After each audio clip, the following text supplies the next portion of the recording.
Hello students, good morning to all of you. Polity की इस class में आपका हार्दिक स्वागत और अभिनंदन करता हूँ।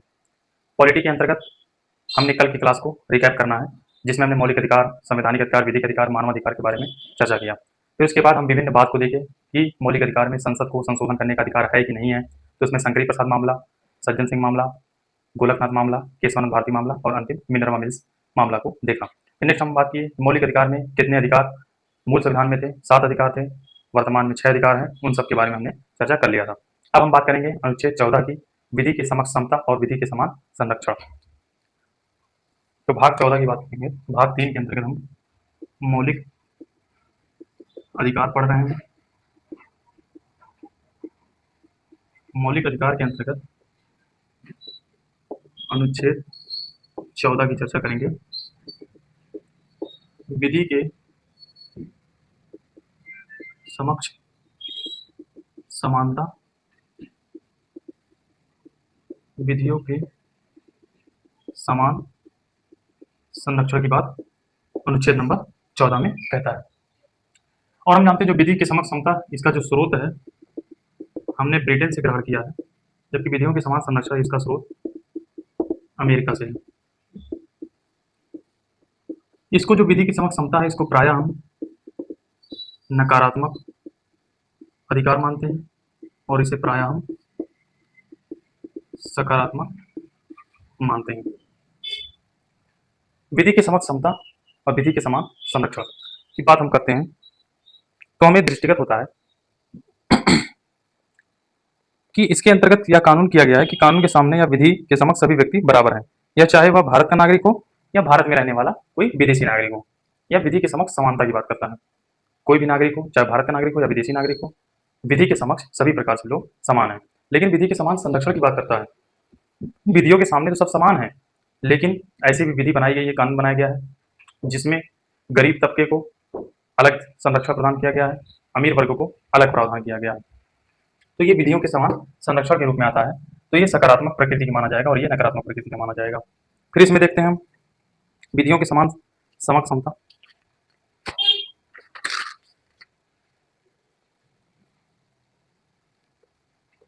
समान परिस्थितियों में समान व्यवहार, विधियों के समान संरक्षण में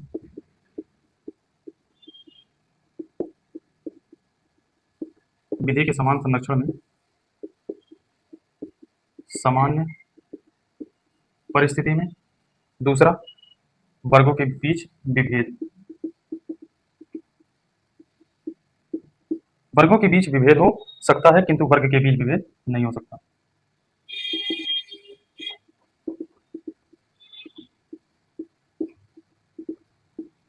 वर्गों के बीच विभेद हो सकता है परंतु वर्ग के बीच में विभेद नहीं हो सकता है। वर्गों के बीच का मतलब है गरीब वर्ग हैं और अमीर वर्ग हैं, तो उनके मध्य में विभेद हो सकता है। लेकिन कोई गरीब वर्ग है, गरीब में भी और गरीब है, कम गरीब है, मध्य गरीब है, तो उसमें विभेद नहीं हो सकता है। तो यह इसी बात करता है। समान परिस्थिति में अगर है तो इसमें हम देखते हैं अपर पॉवर्टी लाइन और बिलो पॉवर्टी लाइन।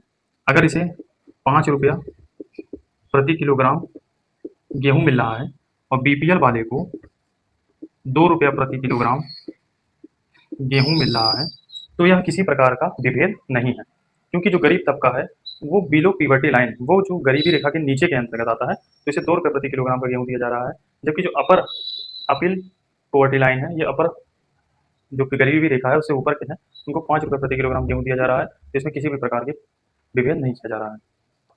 फिर इसमें बात करते हैं, नेक्स्ट बात करते हैं इसी में अनुच्छेद नंबर 15 की। अनुच्छेद नंबर 15 में कई सब क्लॉज भी दिए गए हैं, जिसको जानना अति महत्वपूर्ण हो जाता है हमारी परीक्षा के दृष्टिकोण से। 15 में साफ साफ बातें कही गई हैं।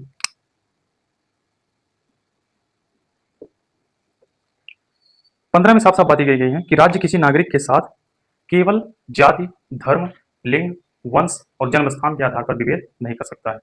क्या कहता है अनुच्छेद 15? राज्य किसी भी नागरिक के साथ केवल धर्म, लिंग, जाति, वंशक्रम, जन्म स्थान के आधार पर विभेद नहीं कर सकता। ये 15 एक नंबर पॉइंट है। 15 कहता है कि राज्य किसी व्यक्ति के विरुद्ध कोई नागरिक किसी अन्य नागरिक के साथ, कोई नागरिक है, इसमें तो राज्य की बातें की गई है, इसमें कोई नागरिक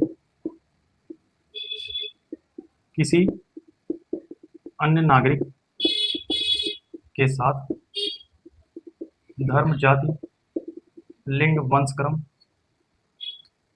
जन्म स्थान के आधार पर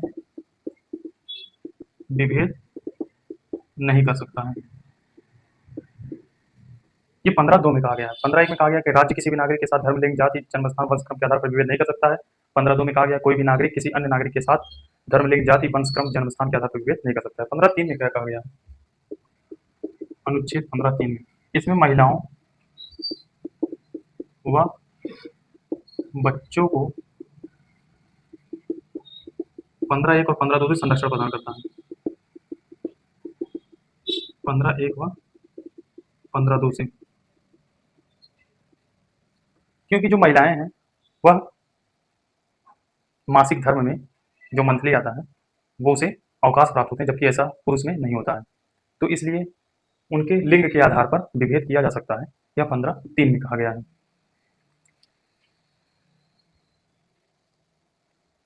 क्योंकि मातृत्व अवकाश प्रदान किया जा सकता है स्त्रियों को। फिर उसके बाद 15(4) की बातें करते हैं।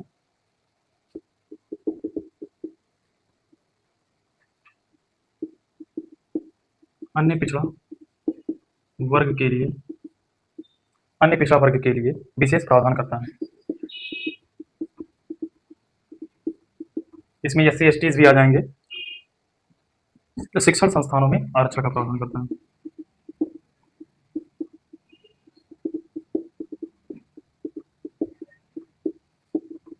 शिक्षण संस्थानों प्रवेश के लिए आरक्षण का प्रावधान करता है। तो इसमें नेक्स्ट पॉइंट क्या आ गया? अनुच्छेद 15(4) में प्रथम संविधान संशोधन के द्वारा जोड़ा गया। ये जो 15(4) है,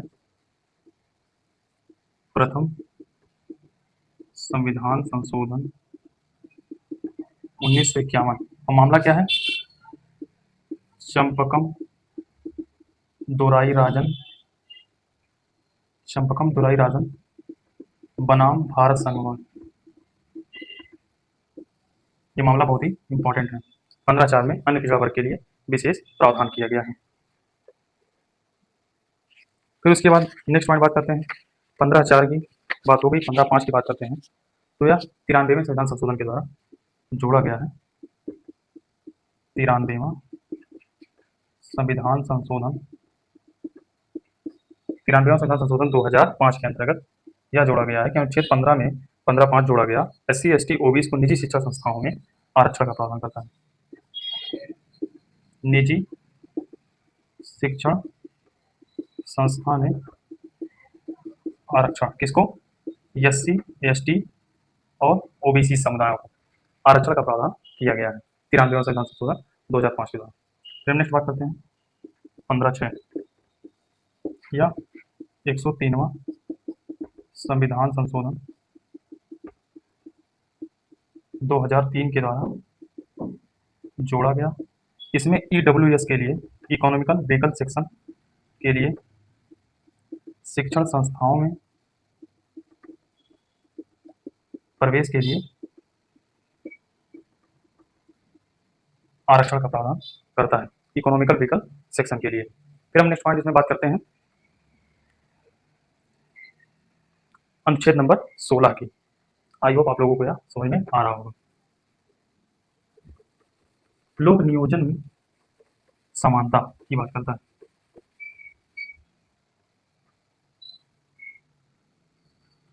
अनुच्छेद 16 की बात करते हैं।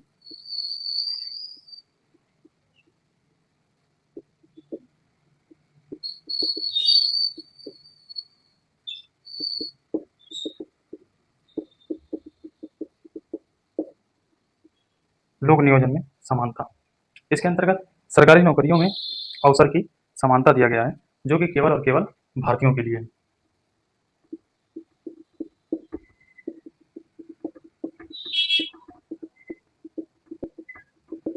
हमने मूल अधिकार के स्वरूप में बात आया था कि 5 अनुच्छेद ऐसे हैं जो कि केवल भारतीयों के लिए हैं, 15, 16, 19, 29 और 30।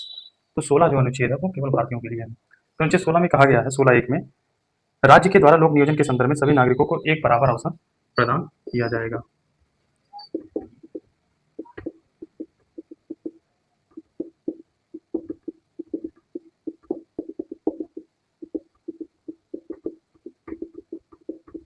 एक बराबर अवसर प्रदान किया जाएगा। फिर 16(2) में देखते हैं। 16(2) में कहा गया है कि लोक नियोजन में समान अवसर के संदर्भ में राज्य द्वारा धर्म, लिंग, जाति, वंशक्रम, जन्म स्थान एवं निवास, ये इसमें नया शब्द जोड़ दिया है, के आधार पर विभेद नहीं किया जाएगा। फिर 16(3) की बातें आती हैं। 16(3) में कहा गया है कि संसद किसी राज्य में किसी सेवा के लिए उस राज्य का निवासी होना अनिवार्य कर सकती है। इसको संसद का अधिकार है। संसद किसी राज्य के नागरिक को उस राज्य के लिए निवासी होना अनिवार्य कर सकती है। फिर नेक्स्ट बात करते हैं 16(4) की। 16(4) कहता है पिछड़ा वर्ग के लिए नौकरियों में आरक्षण का प्रावधान।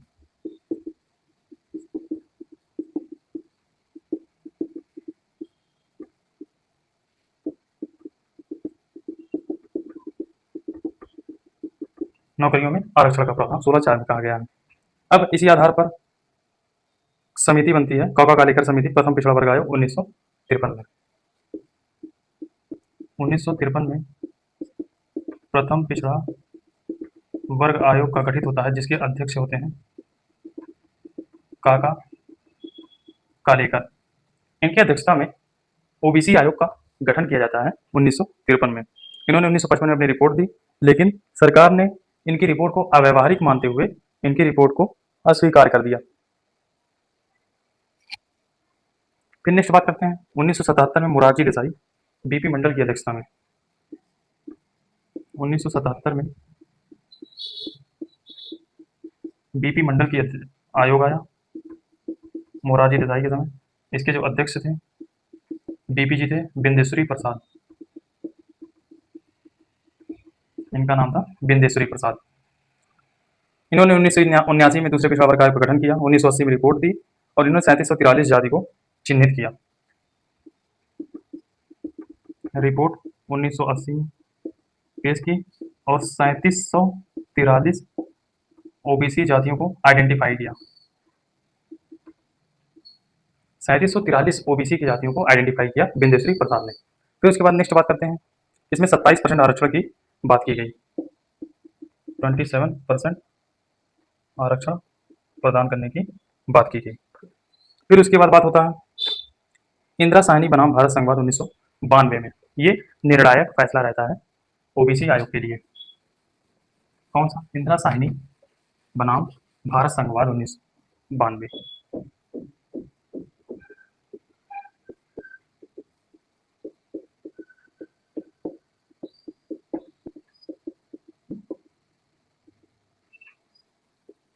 ये निर्णायक फैसला रहा। तो इसमें क्या क्या बातें हुई?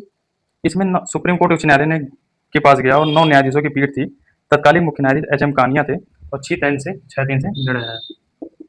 सुप्रीम कोर्ट का निर्णय आया जिसमें जो जस्टिस मुख्य न्यायाधीश थे एम.एस. सीकरी महोदय थे और जो इसका फैसला आया वो 6-3 के अनुपात में आया। 9 न्यायाधीशों ने निर्णय सुनाया। तो 9 न्यायाधीश थे तो 6 एक तरफ, 6 पक्ष में, 6 विपक्ष में, 6 पक्ष में, 3 विपक्ष में। तो इसका निर्णय क्या था? पहला, क्या न्यायालय ने यह निर्णय दिया कि जाति के आधार पर आरक्षण का प्रावधान किया जा सकता है। पहला निर्णय दिया वो बीसी को 27% आरक्षण प्रदान किया जा सकता है। फिर दूसरा पॉइंट उन्होंने कहा ओबीसी के अंतर्गत जो संपन्न वर्ग के लोग हैं उन्हें आरक्षण का लाभ नहीं मिलना चाहिए। ओबीसी में क्रीमी लेयर को आरक्षण का लाभ नहीं मिलना चाहिए। फिर उसमें नेक्स्ट बातें कहते हैं, जब आरक्षण का लाभ ही नहीं मिलेगा संपन्न वर्ग के लोगों को, तो नॉन क्रीमी लेयर के जो लोग हैं उनको लाभ मिलेगा। SC ST को प्रमोशन में आरक्षण नहीं मिलना चाहिए। SC ST को प्रोन्नति में आरक्षण नहीं मिलना चाहिए। फिर चौथी बात इन्होंने कही, आरक्षण की अधिकतम सीमा विशेष परिस्थिति को छोड़कर 50% से अधिक नहीं होनी चाहिए।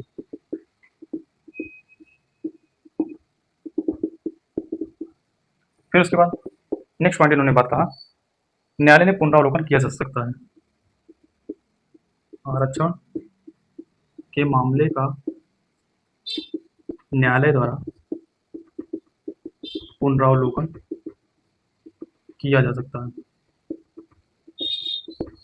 ये इतनी बातें इंदिरा साहनी मामले में, जो कि मोस्ट इंपॉर्टेंट हो जाता है हमारी परीक्षा की दृष्टिकोण से। फिर हम नेक्स्ट बातें करते हैं, 16(4) का और 16(4) का आता है अनुच्छेद 16(4) का आता है 77वां संविधान संशोधन 1995 में। यह निर्णय दिया गया कि जो SC ST का प्रमोशन है उसको लागू रहने दिया जाएगा, प्रमोशन में आरक्षण का लाभ दिया जाएगा। यह 77वां संविधान संशोधन के द्वारा सुप्रीम कोर्ट के निर्णय को प्रभावहीन बनाने के लिए 77वां संविधान संशोधन लाया गया। अनुच्छेद 16(4) का प्रावधान किया गया। इसमें कहा गया कि 81वां संविधान संशोधन सन 2000 के अंतर्गत यह प्रावधान किया गया कि SC ST एवं OBC के लिए जो सीटें योग्य उम्मीदवार न मिलने के कारण खाली रह जाती हैं, उन्हें बैकलॉग वैकेंसी के रूप में नेक्स्ट ईयर उसी जाति के आरक्षण के लिए प्रावधान किया जाएगा, बैकलॉग वैकेंसी के रूप में। अब नेक्स्ट बात करते हैं 16(5) की। इसमें अनुच्छेद 16(5) की, अनुच्छेद 16(5) में क्या कहता है कि इस अनुच्छेद के अंतर्गत राज्य को धर्म के मामले में विभेद की इजाजत अनुमति प्रदान करता है। यदि कोई धार्मिक संस्था है तो उसमें पदाधिकारी के रूप में उसी धर्म के व्यक्ति को नियुक्त किया जा सकता है। अनुच्छेद 16(5) कहता है, किसी धार्मिक संस्था में उसी धर्म के पदाधिकारी को नियुक्त किया जा सकता है। फिर अनुच्छेद 16(6) की बात करते हैं। इसमें 103वां संविधान संशोधन 2019 किया गया है, जिसमें EWS को लोक नियोजन में 10% का आरक्षण का प्रावधान करता है, 16 नंबर 6 में।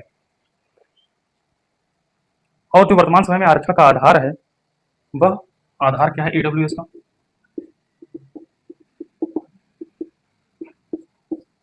एक तो है सामाजिक, दूसरा है आर्थिक, और तीसरा क्या है? शैक्षिक आधार माना गया है।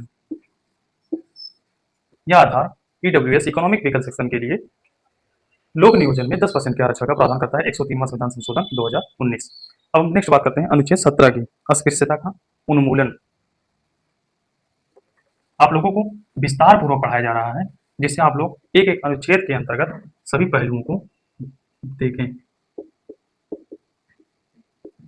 अनुच्छेद नंबर 17 की बात की जाती है, इसमें साफ साफ लिखा हुआ है अस्पृश्यता का उन्मूलन, यानी छुआछूत से पूरी तरह छुआछूत की समाप्ति। कहाँ से?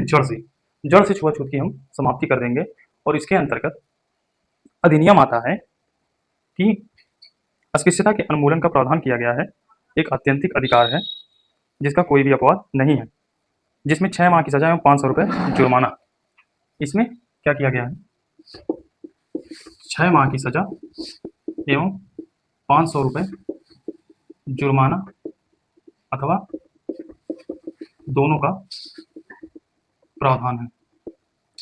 फिर उसके बाद नेक्स्ट बातें करते हैं, भारत के किसी भी व्यक्ति के साथ जाति, धर्म, लिंग, संप्रदाय, धर्म के आधार पर किसी प्रकार का विभेद नहीं किया जाएगा। फिर इसी के लिए ही संसद के द्वारा एक कानून बनाया जाता है, जिसे कहा जाता है अस्पृश्यता निवारण अधिनियम 1955।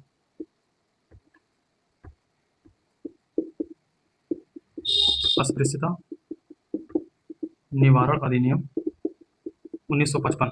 और यही अस्पृश्यता निवारण अधिनियम सिविल अधिकार संरक्षण अधिनियम 1976 में पारित किया जाता है, जिससे कोई भी व्यक्ति किसी भी अन्य व्यक्ति के साथ या छोटे जाति के से संबंधित किसी भी व्यक्ति के साथ धर्म, लिंग, जाति, संप्रदाय या किसी भी जाति के साथ अछूत व्यवहार नहीं कर सकता है। नहीं तो सिविल अधिकार संरक्षण अधिनियम 1976 के अंतर्गत उसे 6 माह की सजा और 500 रुपये जुर्माना या तो दोनों लगाया जा सकता है। फिर हम नेक्स्ट बातें करते हैं अनुच्छेद 18 की।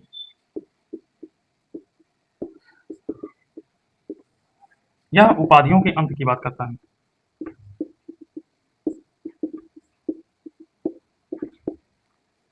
यानी कोई भी व्यक्ति 1947 के भारत आज़ाद होने से पूर्व ब्रिटिशर्स के द्वारा किसी प्रकार की उपाधि जो दी गई है, वह अपनी उपाधि के साथ, अपने नाम के साथ उपाधि को नहीं जोड़ सकता है। जैसे नाइटहुड की उपाधि दी गई थी रविन्द्रनाथ टैगोर को, और ऐसे अदर लोगों को उपाधियां दी गई थी। तो उपाधियों के अंत की बात करता है। इसमें कहता है कि समाज में व्याप्त विषमता को दूर करने का प्रयास किया गया है, इसलिए इस अनुच्छेद के द्वारा राज्य को उपाधि देने से मना किया गया है। शिक्षा एवं सेना में उपाधियां दी जा सकती हैं, अपवाद के रूप में आता है। शिक्षा तथा सेना में उपाधियां दी जा सकती हैं। भारत रत्न, पद्म विभूषण, पद्म भूषण, पद्मश्री जैसे पुरस्कार दिए गए तो इस बात का विरोध उत्पन्न हो गया, क्या यह अनुच्छेद 18 का उल्लंघन नहीं है? तो बालाजी राघवन बनाम भारत संघवाद 1996 का मामला आया। 1996 का मामले आया, जिसमें न्यायालय ने निर्णय दिया कि भारत रत्न या पद्म विभूषण या उपाधि ना होकर पुरस्कार या अलंकरण है, इसलिए इसको प्राप्त करने वाला व्यक्ति इसका प्रयोग अपने नाम के आगे या पीछे नहीं लगा सकता है। क्योंकि बालाजी राघवन केस में माना सुप्रीम कोर्ट ने कि यह जो उपाधि आप बता रहे हैं वो उपाधि नहीं, एक प्रकार का पुरस्कार या अवार्ड है, इसीलिए इसको अपने नाम के आगे और पीछे नहीं लगा सकते हैं। फिर उसके बाद नेक्स्ट बात करते हैं। अनुच्छेद 18 एक कहता है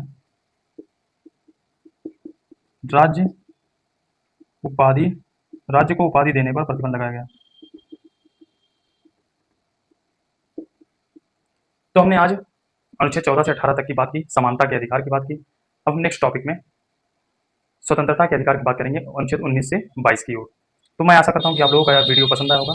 आप लोग लाइक कीजिए, शेयर कीजिए, कमेंट कीजिए, सब्सक्राइब कीजिए और ऐसे अपना प्यार बनाए रखिएगा। तो मैं फिर याद दिलाना चाहता हूँ कि आने वाले संडे को हम उत्तर लेखन अभ्यास पूरी संपूर्ण तरीके से करेंगे। जय हिंद, जय भारत।